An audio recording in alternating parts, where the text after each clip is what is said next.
ಖಾಸಗಿ ಬಸ್ ನಿಲ್ದಾಣದ ಬಳಿ ತೆರವು ಕಾರ್ಯಾಚರಣೆ ಪಾಲಿಕೆ ಸಜ್ಜು. ಅಂಗಡಿ ಕಳೆದುಕೊಳ್ಳುವ ಭೀತಿಯಲ್ಲಿ ಬೀದಿ ಬದಿ ವ್ಯಾಪಾರಿಗಳ ಸಂಕಷ್ಟ.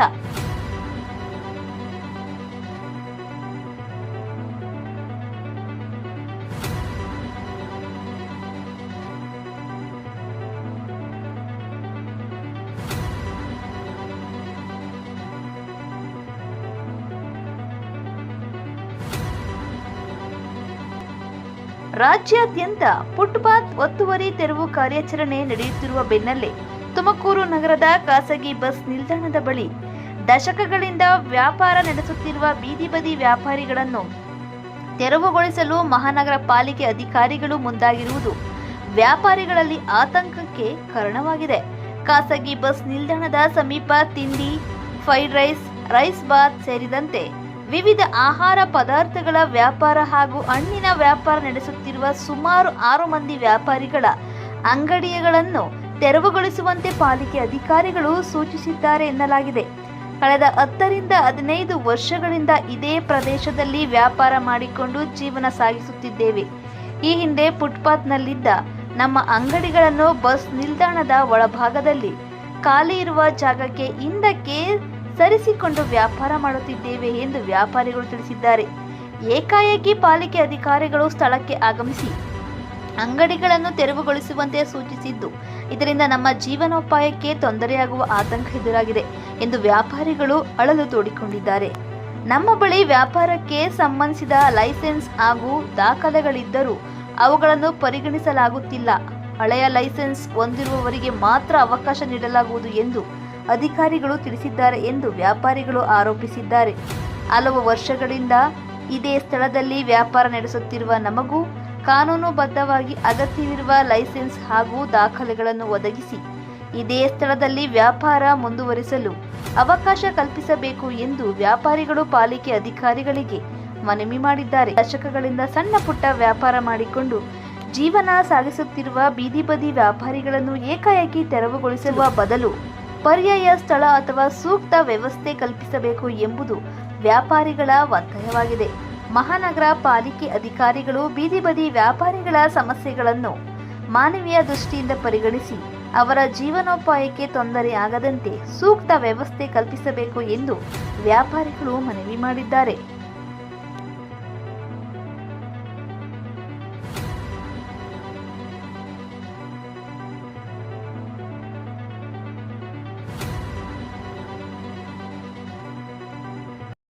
ಮುನ್ಸಿಪಾಲ್ನವ್ರು ಬಂದಿವಾಗ ಮಹಾನಗರ ಪಾಲಿಕೆಯವರು 2015 2014 ಇಸ್ವಿಲ್ ಮಾಡಿರೋ ಕಾರ್ಡ್ ಇದ್ರೆ ಮಾತ್ರ ನೀವು ಇಲ್ಲಿ ಜೀವನ ಮಾಡಿ, ಆ ಕಾರ್ಡ್ ಇಲ್ದೇ ಇರೋರು ಇಲ್ಲಿಂದ ತೆರವು ಮಾಡಿ ನಾವು ಬೇರೆಯವ್ರಿಗೆ ಜಾಗ ಕೊಡ್ತೀವಿ ಅಂತ ಕೇಳ್ತಾವ್ರೆ. ಆ ಕಾರ್ಡ್ ನಿಲ್ಸೇ ಆಗ್ಲೇ ಒಂದು 10 ವರ್ಷ 12 ವರ್ಷದ ಮೇಲಾಗ ಹೋಗೈತೆ. ಈಗ ಅದು ಬೇಕು ಅಂತ ಹೇಳಿದ್ರೆ ನಾವ್ ಎಲ್ಲಿಂದ ತಂದ್ಕೊಡೋಣ ಸರ್? ಅವ್ರು ಅದೇ ಕಾರ್ಡ್ ಬೇಕು ಅನ್ನೋರಿಗೆ ಇವ್ರು ಜೈಲ್ ಕೂರ್ಸಿದ್ರೆ ನಾವು ಇಷ್ಟು ವರ್ಷ ಇಲ್ಲಿ ಜೀವನ ಮಾಡ್ಕೊಂಡ್ ಬಂದಿದೀವಲ್ಲ, ನಾವ್ ಎಲ್ಲಿಗೆ ಹೋಗ್ಬೇಕು? ಅವ್ರಿಗೆ ನೀವು ಬಿಡ್ಬೇಡ್ರಿ ಅಂತ ನಾವ್ ಯಾರಿಗೂ ಆರ್ಡರ್ ಮಾಡ್ತಿಲ್ಲ. ಹಿಂದೆ ಜಾಗ ಕೊಟ್ಕೊಳ್ಳಿ, ನಮಗೂ ಬದುಕಕ್ ಬಿಡಿ. ಇಲ್ಲ ನೀವು ನಮ್ಮ ಹೊಟ್ಟೆ ಮೇಲೆ ಹೊಡೆದು ಅವ್ರನ್ನ ಬದುಕ್ಸೋವಂಥದ್ದೇನಿದೆ? ಇಲ್ಲ ನಿಮ್ಮ ಹೊಟ್ಟೆ ಮೇಲೆ ಹೊಡೆದು ಬಿಡ್ತೀವಿ ನಾವು ಅವ್ರಿಗೆ ಜಾಗ ಕೊಡ್ತೀವಿ ಅಂದ್ರೆ, ಈಗ ನನ್ನ ಹತ್ರ ಒಂದು ಲೈಸೆನ್ಸ್ ಇತ್ತು, ಈ ಲೈಸೆನ್ಸ್ನ ಅವ್ರಿಗೆ ನಾನು ಕೊಟ್ಟೆ, ಇದನ್ನ ಅವರು ನಿಂದು ಫೇಕ್ ಐಡಿ ಅಂತ ಕೇಳ್ತಾವ್ರೆ. ಈ ಐಡಿ ಫೇಕು, ನಿಂದು ಡೂಪ್ಲಿಕೇಟ್ ಮಾಡ್ಕೊಂಡ್ ಬಂದಿದ್ಯಾ ಅಂತ ಕೇಳ್ತಾವ್ರೆ. ಸರಿನಾ? ಇದನ್ನು ಒಪ್ತಾ ಇಲ್ಲ, ಅವ್ರು ಒಪ್ಪಕ್ ರೆಡಿ ಇಲ್ಲ ಈ ಕಾರ್ಡ್ನ. ಇನ್ ಯಾವ ಕಾರ್ಡ್ ತಂದು ನಾನು ಮಾಡಕ್ ಸಾಧ್ಯ ಸರ್? ಇಲ್ಲಿ ಒಂದು 12-13 ವರ್ಷದಿಂದ ಇದ್ದೀನಿ ನಾನು ಇಲ್ಲಿ. ಈಗ ಇವ್ರು ಮಾಡ್ತಿರೋ ಕೆಲಸಕ್ಕೆ ನಾನೇನ್ ಮಾಡ್ಬೇಕು ಅಂದ್ರೆ, ಇದ್ರ ಮೇಲೆ ನನಗೆ ಮಕ್ಕಳವೆ ಸ್ಕೂಲ್ ಫೀಸ್ಗೆ ಅಂತ ಕಮಿಟ್ಮೆಂಟ್ ಮಾಡಿಕೊಂಡ್ಬಿಟ್ಟಿದ್ದೀನಿ. ಈಗ ಇವ್ರು ಎತ್ಬಿಟ್ರೆ ವಿಷ ಕುಡಿಬೇಕು ವಿನಃ ಬೇರೆ ದಾರಿ ಇಲ್ಲ ನನ್ನ ಹತ್ರ. ಒಂದು ಇಲ್ಲಿ ಬದುಕಕ್ ಬಿಡಿ, ಇಲ್ವಾ? ನೀವೇ ತಂದು ಒಂದೊಂದು ವಿಷ ಕೊಟ್ಬಿಟ್ಟು ಎಲ್ಲರನ್ನೂ ಖಾಲಿ ಮಾಡಿಸ್ಬಿಡಿ, ಹೊಸಬರ್ನ ನೀವು ಯಾರನ್ನಾರ ತಂದಾಕೊಳ್ಳಿ, ನಮ್ದೇನು ಅಬ್ಜೆಕ್ಷನ್ ಏನಿಲ್ಲ. ಇಲ್ಲ ಬದುಕಕ್ ಬಿಡಿ. ಎರಡು ಇಲ್ಲ, ನೀವು ಹೊಸಬರ್ನ ಅಲ್ಲಿ ಎಲ್ಲೋ ಕೂತಿರೋನ ತಂದು ಇಲ್ಲಿ ಕುಂಡಿಸ್ಬಿಟ್ಟು ನಾವು ಅವಾಗಿಂದ ಇಲ್ಲಿ ಜೀವನ ಅಲ್ಲಿ ಕೊಚ್ಚೆ ಗುಂಡಿ ಓಪನ್ ಇದೆ ಸರ್, ಕಕ್ಕಾಸ್ ಗುಂಡಿ ಓಪನ್ ಇದೆ, ಸ್ಮೆಲ್ ಅಂದ್ರೆ ಸ್ಮೆಲ್ಲು. ಅದ್ರಲ್ಲೂ ಸಹ ನಾವು ಅದನ್ನ ಕ್ಲೀನ್ ಮಾಡಿಸ್ಕೊಂಡು ಮುನ್ಸಿಪಲ್ ಅವ್ರಿಗೆ ನಾವೇ ಫೋನ್ ಮಾಡಿ ಕರ್ಸ್ಕೊಂಡು ಪ್ರತಿಯೊಂದನ್ನು ನಾವು ನೀಟ್ ಮಾಡಿಸ್ಕೊಂಡು ಇಲ್ಲಿ ಏನ್ ಬೇಕು ಪ್ರತಿಯೊಂದು ನೋಡ್ರಿ, ಡೆಸ್ಟ್ ಸಹಿತ ಒಡ್ಸ್ಕೊಂಡಿದೀವಿ. ಗಲೀಜಾಗುತ್ತೆ, ಮಳೆ ಬಂದ್ರೆ ಕೊಚ್ಚೆ ಆಗುತ್ತೆ, ಕಸ್ಟಮರಿಗೆ ತೊಂದರೆ ಆಗುತ್ತೆ ಅಂತ ಡೆಸ್ಟನ್ನು ಸಹಿತ ಒಡ್ಸ್ಕೊಂಡು ನಾವು ಅಷ್ಟು ನೀಟಾಗಿ ಮೇಂಟೈನ್ ಮಾಡ್ಕೊಂಡು ಫುಡ್ ಅಷ್ಟೇ ಪ್ರತಿಯೊಂದು ಮುನ್ಸಿಪಾಲಿಗೆ ಅಪ್ಡೇಟ್ ಮಾಡ್ತೀವಿ ಸರ್ ನಾವು. ಅವರೇ ನಮ್ಗೆ ಹೇಳಿರೋದು, ನೀವು ಮಾಡೋ ಫುಡ್ ಅಲ್ಲಿ ಕಲಬೆರಕೆ ಇದೆ ಅಂತ ಕಂಪ್ಲೇಂಟ್ ಮಾಡಿದ್ರು. ಓಕೆನಾ ಸರ್? ಅವರು ಕಲಬೆರಕೆ ನಾವು ಕೊಡ್ತಾ ಇಲ್ಲ ಮೇಡಮ್, ಪ್ರತಿಯೊಂದು ನಾವು ಒರಿಜಿನಲ್ ಫುಡ್ಡೇ ಕೊಡ್ತಿದೀವಿ ಅನ್ನೋದಕ್ಕೆ ಸರ್ ಈ ಆಫೀಸರ್ಗಳು ಬಂದು ಏನ್ ಮಾಡಿದ್ರು, ನೀವು ಮಾಡೋ ಪ್ರತಿಯೊಂದು ಫುಡ್ ನಮ್ಗೆ ವಿಡಿಯೋ ಮಾಡಿ ಅಪ್ಡೇಟ್ ಮಾಡ್ಬೇಕು ಅಂತ ಹೇಳಿದ್ರು. ನೋಡಿ ನಾವು ಮಾಡೋ ಪ್ರತಿಯೊಂದು ಫುಡ್ನು ಸಹಿತ ವಿಡಿಯೋ ಮಾಡಿ ಪ್ರತಿದಿನನೂ ನಾವು ಅಪ್ಡೇಟ್ ಮಾಡ್ತೀವಿ. ಮುನ್ಸಿಪಾಲಿಗೆ ಅಧಿಕಾರಿಗಳಿಗೆ ಅಪ್ಡೇಟ್ ಮಾಡ್ತೀವಿ. ಪ್ರತಿನಿತ್ಯ ನಾವು ಮಾಡೋ ಅಡುಗೆ ಶುದ್ಧವಾಗಿರುತ್ತೆ ಅಂತ ಪ್ರತಿನಿತ್ಯನೂ ಅಪ್ಡೇಟ್ ಮಾಡ್ತೀವಿ. ಇಷ್ಟೆಲ್ಲ ಮಾಡಿನೂ ನೀವು ತೆಗಿಲೇಬೇಕು ಅಂದ್ರೆ ನಾವ್ ಏನಕ್ಕೆ ತೆಗಿಬೇಕು? ಈಗ ನಮ್ಮ ಹತ್ರ ನೀವು ಕೇಳ್ತಿರೋ 15 ವರ್ಷದ ದಾಖಲೆ ಇಲ್ಲ, ನೀವೇ ಮಾಡ್ಕೊಡಿ ಮೇಡಮ್, ಸ್ವಲ್ಪ ಕಾಲಾವಕಾಶ ಕೊಡಿ, ಮಾಡಿಸ್ತೀವಿ. ಈಗ ನಿಲ್ಸಿದ್ದಾರೆ. ಅಶ್ವಿಜಾ ಮೇಡಮ್ ಅನ್ನೋರು ಒಬ್ರು ಇದ್ರು. ಈಗ ಇವ್ರು ಬರೋಕೆ ಮುಂಚೆ ಇನ್ನೊಬ್ರು ಮೇಡಮ್ ಅವರು ಇದ್ರು. ಅವರು ಮುನ್ಸಿಪಾಲ್ ತೆರವು ಮಾಡಿಸಿದ್ರು, ರೋಡ್ ಸೈಡ್ ಇರಬಾರ್ದು ಅಂತ. ಆವಾಗ ಅವ್ರು ಏನ್ ಮಾಡಿದ್ರು, ಇಲ್ಲಿದ್ದ ಗ್ರಿಲ್ನೆಲ್ಲ ತೆರವು ಮಾಡಿ ನೀವು ಒಳಗಡೆ ಜೀವನ ಮಾಡ್ಕೊಳ್ಳಿ ಅಂತ ನಮ್ಗೆ ಇಲ್ಲಿ ಬಿಟ್ಟು ಹೋದ್ರು. ಅವರು ಎಲ್ಲಾ ಗಾಡಿಯವ್ರಿಗೂ ಒಳಗಡೆ ಅವಕಾಶ ಕೊಟ್ರು, ಒಳಗ್ ಮಾಡ್ಕೊಳ್ಳಿ ಅಂತ. ಕಮಿಷನರ್ ಮೇಡಮ್ ಅವರು ಅವರು ತಂದು ಇಲ್ಲ ಇರಿ ಸರ್, ಗೊತ್ತಿಲ್ಲ ನಿಮ್ಗೆ, ಒಳಗಡೆ ಮಾಡ್ಕೊಂಡು ಜೀವನ ಮಾಡಿ ಅಂತ ಇಲ್ಲಿ ಬಿಟ್ಟು ಹೋದ್ರು.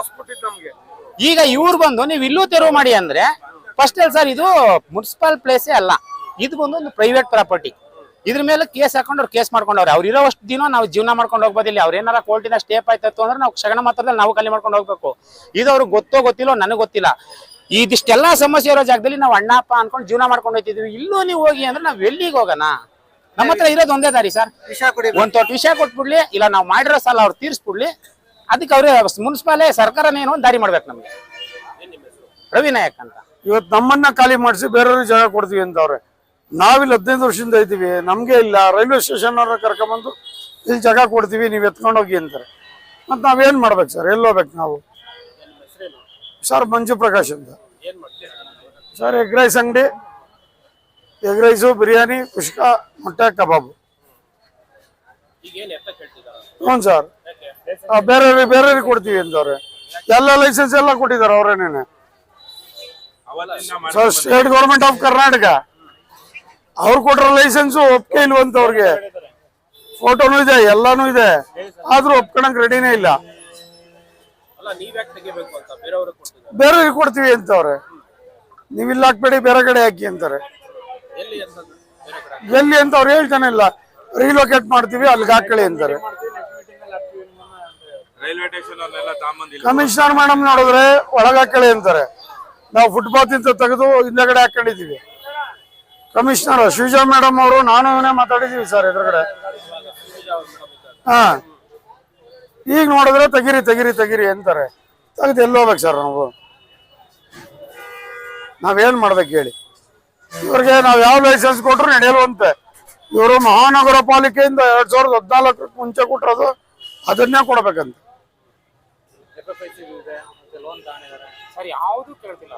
ಎಲ್ಲಾ ಡಾಕ್ಯುಮೆಂಟ್ ಇದೆ ಸರ್, ಎಲ್ಲಾ ಡಾಕ್ಯುಮೆಂಟ್ ಕೊಡ್ತೀನಿ. ಹೋಗಲಿ ಡಾಕ್ಯುಮೆಂಟ್ ಇಸ್ಕೊಂಬ, ಎಲ್ಲಾ ಡಾಕ್ಯುಮೆಂಟ್ ಕೊಡ್ತೀನಿ ಸರ್. ಅವ್ರ ಹೋಗಲಿ ರಂಜಿ, ಎಲ್ಲಾ ಡಾಕ್ಯುಮೆಂಟ್ ಇದೆ ಸರ್. ಒಂದು ಕಾರ್ಡ್ ಬೈ ಮಿಸ್ ಆಗಿ ಒಂದು ಕಾರ್ಡ್ ಮಿಸ್ ಆಗಿದೆ, ಅದನ್ನ ಅವ್ರು ಒಪ್ಕೊಳಕ್ಕೆ ರೆಡಿ ಇಲ್ಲ. ನಾವು ರೀಲೊಕೇಟ್ ಮಾಡ್ತೀವಿ ಅಂತಾರೆ. ರೀಲೊಕೇಟ್ ಎಲ್ಲಿ ಮಾಡ್ತಾರೆ ಸರ್? ನೋಡಿ ಸರ್, ಅವ್ರಾಗ ಸ್ಟೇಟ್ ಗೌರ್ಮೆಂಟ್ ಇಂದ ಕೊಟ್ಟಿರೋದು ಎಲ್ಲ ಸರ್ ಅವರೇನೆ.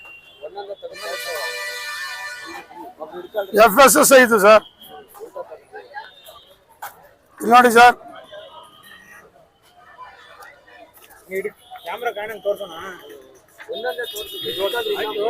ಸರ್ ನಮ್ಗೇನು ಬೇಡ ಸ್ವಾಮಿ, ನಾವಿಲ್ಲೇ ಇರ್ತೀವಿ, ನಾವೆಲ್ಲೋ ಹೋಗಲ್ಲ.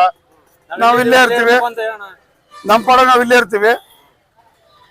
ನಮ್ ತಂಟೆಗೆ ಏನ್ ಬರೋದು ಬೇಡ ಸ್ವಾಮಿ. ಬೇರೆ ತಗೊಂಬಂದು ಇಲ್ಲಿ ಕೂರ್ಸಿದ್ರೆ ನಮ್ಮ ಹೊಟ್ಟೆ ಮೇಲೆ ಹೊಡೆದಂಗ ಆಗಲ್ಲ ಸ್ವಾಮಿ. ನಮಗೂ ಹೊಟ್ಟೆ ಇಲ್ವಾ ಸರ್? ನಾವಿಲ್ಲಿ ಎಲ್ಲಾರು ಸುಮಾರು ಒಂದು 6 ಗಾಡಿ ಇದಾವೆ ಸರ್ ನಮಗೂ. ಅವೆಲ್ಲ ಸ್ವಲ್ಪ ಜನ 10 ವರ್ಷದಿಂದ, ಸ್ವಲ್ಪ ಜನ 15 ವರ್ಷದಿಂದ ಇಲ್ಲಿ ಜೀವನ ಕಟ್ಕೊಂಡಿದೀವಿ ಸರ್. ನಾವು ಎಲ್ರು ಬಾಡಿಗೆ ಮನೇಲಿ ಇರೋರು, ಸ್ವಂತ ಮನೇಲಿ ಇರೋರು ಯಾರು ಇಲ್ಲ ಸರ್. ನಮ್ಮವು ಇಲ್ಲಿರೋವು ಹಳೆ ಗಾಡಿಗಳು 6 ಗಾಡಿ ಇದಾರೆ, ಒಬ್ಬೊಬ್ರಿಗೆ ಒಂದೊಂದ್ ಗಾಡಿ. ಎಲ್ರಿಗೂ ಮಕ್ಳು ಮರಿ ಇದಾರೆ ಸರ್. ನನಗೆ 3 ಜನ ಹೆಣ್ಮಕ್ಳು, ಇರೋದ್ ಬಾಡಿಗೆ ಮನೆ. ನಂತರನೇ ಇವ್ರದ್ದು ಎಲ್ರು ಸಮಸ್ಯೆ. ಇದನ್ನ ನಮ್ಕೊಂಡು ಕಮಿಟ್ಮೆಂಟ್ ಮಾಡ್ಕೊಂಡಿದೀವಿ. ಇವಾಗ ನಿಮ್ ಹತ್ರ ಕಾರ್ಡ್ ಇಲ್ಲ, ಬೇರೆಯವ್ರನ್ನ ತಗೊಂಡ್ ಬಂದ್ಬಿಡ್ತೀವಿ, ನೀವ್ ಎತ್ಕೊಂಡು ಎಲ್ಲಾದ್ರೂ ಹೋಗ್ರಿ, ನಿಮ್ಮ ಏರಿಯಾಗ ಹೋಗ್ರಿ ಅಂದ್ರೆ ನಾವ್ ಹೆಂಗ್ ಹೋಗಿ ಜೀವನ ಮಾಡ್ಬೇಕು? ಫಸ್ಟ್ ನಮಗೆ ಪ್ರಾಮುಖ್ಯತೆ ಕೊಡ್ಬೇಕು. ಅವರು ಜೀವನ ಮಾಡ್ಲಿ, ನಾವು ಬೇಡ ಅಂತ ಹೇಳ್ತಿಲ್ಲ. ನಮ್ಮನ್ನ ಎತ್ಸಿ ನಾವು ತಿನ್ನ ಅನ್ನಕ್ಕಿತ್ತು ಇನ್ನೊಬ್ರು ತಿನ್ಲಿ ಅಂತ ಹೇಳಿದ್ರೆ ಯಾವನೇ ಅದು? ನಾವೆಲ್ಲ ಹೋಗೋಣ? ಅದೇ ಮಕ್ಳು ಮರಿಗೆಲ್ಲ ವಿಷ ಕೊಟ್ಟು ನಾವು ವಿಷ ತಗೊಂಡು ಸಾಯ್ಬೇಕಷ್ಟೇ. ಇದ್ ಬಿಟ್ರೆ ಬೇರೆ ದಾರಿ ಇಲ್ಲ ಸರ್. ಕಾರ್ಡ್ ನಿಲ್ಸಿ 10 ವರ್ಷ ಆಗೈತೆ, ಹೊಸ ಕಾರ್ಡ್ ಕೇಳ್ತಿದಾರೆ, ನಾವ್ ಎಲ್ಲಿಂದ ತಗೊಂಡ್ ಬರೋಣ ಹೇಳಿ? ನಮಗೆ ಜೀವನಕ್ಕೊಂದು ದಾರಿ ಮಾಡ್ಕೊಂಡ್ ಕೊಡಿ. ನಮ್ಗೆ ಬದುಕೋದಕ್ಕೆ ಕಾರ್ಡ್ ನಿಲ್ಸಿ 10 ವರ್ಷ ಆಗಿದೆ, ಅದು ಆಲ್ರೆಡಿ. ಅದ್ ನಿಲ್ಸಿರೋದ್ನ ಅವರೊಂದು ಪ್ಲಸ್ ಪಾಯಿಂಟ್ ಮಾಡ್ಕೊಂಡು ನಮ್ಗೆ ಕೇಳ್ತಿದ್ದಾರೆ. ಈ ಕಾರ್ಡ್ ಎಲ್ಲ ಎಲ್ಲಿಂದ ತಗೊಂಡ್ ಬರೋಣ? ನಾವು ಜೀವನ ಹೆಂಗ್ ಮಾಡೋಣ ಸರ್? ನಾವು ಬಂದ 9 ವರ್ಷ ಆಯ್ತು. ಹೊಸ್ತಾ ಬಂದಿರೋರು ಯಾರು ಇಲ್ಲ ಸರ್. ಇಲ್ಲಿರೋರೆಲ್ಲ 9 ವರ್ಷ, 10 ವರ್ಷ, 15 ವರ್ಷ ಹಿಂಗಾಗಿರೋದೆ ಸರ್. ಸರ್ 6 ಅಂಗಡಿ ಇದಾವೆ, 6 ಅಂಗಡಿ ಇದಾವೆ. ನೀವೆಲ್ಲ ಆ ಕಡೆ ಹೋಗ್ರಿ, ನಾವು ಕೊಡೋ ಜಾಗಕ್ಕೆ. ಸರ್ ಅವ್ರಿಗೆ ಹೇಳಿದ್ರೆ ಅವರು ನಮ್ಮ ಮಾತು ಕೇಳೋದಕ್ಕೆ ತಯಾರಿಲ್ಲ ಸರ್. ಕಾರ್ಡ್ ಇದೆಯಾ ತೋರಿಸಿ, ಕಾರ್ಡ್ ಇಲ್ವಾ ಸೈಡ್ ಬನ್ನಿ ಅಮ್ಮ, ಕಾರ್ಡ್ ಇರೋರಿಗೆ ಫಸ್ಟ್ ಕೊಡ್ತೀವಿ ಅಂತ ಹೇಳ್ತಿದ್ದಾರೆ.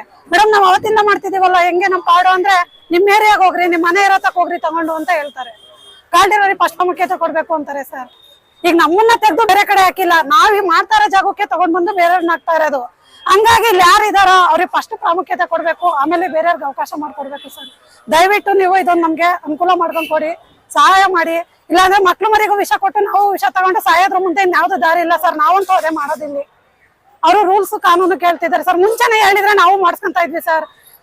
ಲಾಸ್ಟ್ ಟೈಮ್ ಅಶ್ವಿಜಾ ಮೇಡಮ್ ಅಂತ ಇದ್ರು ಸರ್, ಅವಾಗ ಒಂದು 7-8 ಸಲ ಅಂಗಡಿ ಹಚ್ಚಿದ್ರು. ಅವಾಗ ಹೋಗಿ ನಾವು ಮೇಡಮ್ನ ಕೇಳಿದಕ್ಕೆ ಮಾಡ್ಕೊಳ್ರಿ ನೀವು ಈ ಕಡೆ ಅಂತ ಹೇಳಿ ಅವಕಾಶ ಮಾಡ್ಕೊಟ್ಟು ಹೋಗಿದ್ರು. ಇವಾಗ ಈಗ ಹೊಸ ಮೇಡಮ್ ಬಂದಿದ್ದಾರೆ, ಅವ್ರೇನೋ ಕಾರ್ಡ್ ಕೇಳ್ತಿದ್ದಾರೆ, ನಮ್ಗೆ ಅದ್ರ ಬಗ್ಗೆ ಏನು ಅರಿವೇ ಇಲ್ಲ. ನಿಲ್ಸಿ 10 ವರ್ಷ ಆಗೈತೆ ಸರ್. ಇವಾಗ ಹೇಳಿದ್ರೆ ನಾವ್ ಏನ್ ಮಾಡೋಣ ಹೇಳಿ, ಎಲ್ಲೋಗೋಣ ಹೇಳಿ. ದಯವಿಟ್ಟು ನಮ್ಗೆ ಇದು ಅವಕಾಶ ಮಾಡ್ಕೊಡ್ಬೇಕು ಸರ್. ನಾವಂತೂ ನಿಂತಿರೋರು ಯಾರು ಗಾಡಿ ತೆಗಿಯಲ್ಲ ಸರ್. ಹೆಂಗು ಎಲ್ರು ಎತ್ರಿ ಅಂದ್ರ ಎಲ್ರು ಸೇರಿ ಫ್ಯಾಮಿಲಿಗಳನ್ನ ಕರ್ಕೊಂಡ್ ಬರ್ತೀವಿ, ಎಲ್ರು ವಿಷ ಕುಡಿತೀವಿ, ಇಲ್ಲೇ ಸಾಯ್ತೀವಿ ಸರ್. ನಮ್ ಸಮಾಧಿ ಮೇಲೆ ಅವ್ರಿಗೆ ಜಾಗ ಮಾಡ್ಕೊಂಡ್ ಕೊಡ್ಲಿ. ಎಲ್ರಿಗೂ ಒಂದೇ ಮಾತಾ ಹೇಳ್ರಿ, ನಾವ್ ಇನ್ನೆಲ್ಲ ಒಂದೇ ಮಾತು ಸರ್. ನಾವ್ ಎಲ್ರಿಗೂ ಒಂದೇ ಮಾತು. ಆ ಕಡೆಗ ಹಣ್ಣಂಗಡಿ ಇದಾವೆ 4, ಬಾಳೆಹಣ್ಣು ಅಂಗಡಿ, ಹೂವ ಎಲ್ಲ ಮಾರೋರಿದ್ದಾರೆ, ಅವ್ರಿಗೂ ಮಕ್ಳು ಮರಿ ಇದಾರೆ ಸರ್. ನಮ್ಮ 7 ಅಗ್ರೆಸ್ ಅಂಗಡಿ ಇದಾವ 6. ನಾವೆಲ್ಲ ಎಲ್ಲೋಗೋಣ ಹೇಳಿ. ಅವ್ರು 40 ವರ್ಷದಿಂದ ನಾವು ಮಾಡ್ತಾ ಇದೀವಿ ರೈಲ್ವೆ ಸ್ಟೇಷನ್ ಹತ್ರ ಅಂತ ಹೇಳ್ತಿದ್ದಾರೆ ಸರ್. ಅವ್ರಿಗೂ ಎಲ್ಲಾದ್ರೂ ಅಲ್ಲೇ ಅವಕಾಶ ಮಾಡ್ಕೊಂಡ್ ಕೊಡ್ಲಿ. ಒಬ್ರು ತಿನ್ನ ಅನ್ನ ಕಿತ್ತು ಇನ್ನೊಬ್ರಿಗೆ ಅನ್ನ ಕೊಡ್ತೀನಿ ಅನ್ನೋದು ಎಷ್ಟು ಮಟ್ಟಿಗೆ ಸರಿ ಹೇಳಿ ಸರ್. ನಾವ್ರಿಗೆ ಬೇಡ ಅಂತ ಹೇಳ್ತಾ ಇಲ್ಲ, ಅವ್ರಿಗೂ ಅವಕಾಶ ಮಾಡ್ಕೊಡ್ಲಿ. ಇಲ್ಲಿರೋರ್ನ ತಿನ್ನ ಕಿತ್ತು ಇನ್ನೊಬ್ರಿಗೆ ಕೊಡ್ತೀನಿ ಅನ್ನೋದು ತಪ್ಪು. ಅದು ಸರ್ ನೇತ್ರಾವತಿ ಅಂತ. ನಾವು ಫುಟ್ಪಾತ್ ಮೇಲೆ ಇದ್ದಿದ್ದು, ಆಮೇಲೆ 1 ವರ್ಷ ಆಯ್ತು ತೆಗ್ದು ಮೇಡಮ್ ಅವ್ರು ಇಲ್ಲೇ ಕೊಟ್ಟಿದ್ದ ಜಾಗ ನಮ್ಗೆ. ನಾವು ಇಲ್ಲೇ ಇದ್ದೀನಿ, ಇದ್ ಬಿಟ್ಟು ಹೋಗಿಲ್ಲ ನಾನು. ಈ ಜಾಗ ಬಿಟ್ಟು ಇವಾಗ ಅಲ್ಲಿ ಮಧ್ಯ ಕೊಡ್ತೀನಿ ಅಂತ ಹೇಳ್ತಾರೆ. ಇವಾಗ ಈ ಜಾಗ ಬ್ಯಾರೆ ಅವ್ರಿಗೆ ಕೊಡ್ತಾರೆ. ಅದಕ್ಕೆ ನಾವೇನ್ ಹೇಳ್ತಾ ಇದ್ದೀನಿ, ಬ್ಯಾರೆ ಅವ್ರಿಗೆ ಕೊಡೋದ್ ಬೇಡ, ನಮ್ಗೆ ಇದೇ ಜಾಗ ಕೊಡಿ. ನಾವು ಸಾಲ ಮಾಡ್ಕೊಂಡಿದೀನಿ. ಇದು 1000 ರೂಪಾಯಿ ಮಾಡ್ಕೊಂಡು 500 ರೂಪಾಯಿ ಮಾಡ್ಕೊಂಡು ನಾವು ಮನೆಗೆ ಹೋಗಿದ್ದೀನಿ ನೋಡಿ.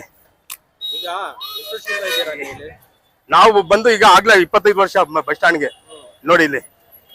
ಇಲ್ಲಿ ಎಲ್ಲ ಸಾಲ ಮಾಡ್ಕೊಂಡಿದ್ದೀನಿ ನಾವು. 3 ಲಕ್ಷ ರೂಪಾಯಿ ಸಾಲ ಮಾಡ್ಕೊಂಡಿದೀನಿ 1 ವರ್ಷದಾಗಿದ್ದು. 500 ರೂಪಾಯಿ ಆಗ್ಲಿ ನಾವು ವ್ಯಾಪಾರ ಮಾಡ್ಕೊಂಡು ಹೋಗಿದ್ದೀನಿ. ಈ ಜಾಗ ಬಿಟ್ಟು ನಾವು ಎಲ್ಲೂ ಹೋಗಿಲ್ಲ. ಇವಾಗ ತಗೊಂಡೋಗಿ ಅಲ್ಲಿ ಮಧ್ಯ ಕೊಡ್ತೀನಿ ಅಂತ ಹೇಳ್ತಾವ್ರೆ. ಯಾಕಂದ್ರೆ ಅದು ಬೇರೆ ಅವ್ರಿಗೆ ಕೊಟ್ಟಾರಂತೆ ಈ ಜಾಗ. ಪಾನಿಪುರಿ ಅವ್ರಿಗೆ ಯಾರಿಗೂನು ರೈಲ್ವೆ ಸ್ಟೇಷನ್ ತವ ಇದ್ದಿದ್ದವ್ರು ಅವ್ರಿಗೆ ಕರ್ಕೊಂಡ್ ಬಂದು ಇಲ್ಲಿ ಕುಣಿಸ್ತಾರೆ. ನಮಗ್ ನೋಡಿದ್ರೆ ಅಲ್ಲಿ ಮಾರ್ಕೆಟ್ ತವ ಹೋಗಿ ಅಂತ ಹೇಳ್ತಾವ್ರೆ. ನಾವ್ ಇಲ್ಲಿ ವ್ಯಾಪಾರ ಮಾಡ್ತಾ ಇರೋದು ನಮ್ಗೆ ಅಡ್ಜಸ್ಟ್ ಆಗಲ್ಲ, ಅಲ್ಲಿ ಹೋಗಲ್ಲ ಅಂತ ನಾವ್ ಹೇಳ್ತಾ ಇದೀವಿ. ನಾವು ರಿಕ್ವೆಸ್ಟ್ ಮಾಡ್ಕೊಂಡು ಕೇಳ್ಕೊಡ್ತಾ ಇದೀನಿ. ಇದು ಸ್ವಲ್ಪ ನಮ್ಗೆ ಜಾಗ ಆಯ್ತು, ಒಂದ್ ಗಾಡಿದು ಅವಕಾಶ ಮಾಡಿ ಕೊಡ್ಬಿಡಿ ನೀವು ಸಾಕು. ಈ ಲೈನ್ ಆಗಿ ಇರೋದವ್ರಿಗೆ ಎಲ್ಲ ಹಂಗೆ ಇರ್ಲಿ. ನನ್ ಮಿಕ್ಕಿರೋ ಜಾಗ ಬೇರೆ ಅವ್ರಿಗೆ ಬೇಕಿದೆ ಕೊಳ್ಳಿ ಅವರು. ನಾವ್ ಇಲ್ಲ ಅಂತ ಹೇಳ್ತಾ ಇಲ್ಲ. ನಾವು ನಮ್ಮ ಹಣ್ಣಂಗಡಿ ಅವರು, ಹೂ ಅಂಗಡಿ ಅವರು, ಎಗ್ರೀಸ್ ಅವರು ಎಲ್ಲ ಅವರು ಇಲ್ಲಿ ಅವ್ರಿಗೆ ಜಾಗ ಕೊಟ್ಬಿಟ್ಟು ಮಿಕ್ಕಿರೋದವ್ರಿಗೆ ಹೊರಗಡೆ ಕೊಳ್ಳಿ. ನಾವು ಅಷ್ಟೇ ಕೇಳ್ಕೊಳ್ತಾ ಇರೋದು, ಇನ್ನೇನು ಇಲ್ಲ. ನಮ್ಮ ಹೆಸರು ಖಾಲಿದ್ ಅಹಮದ್.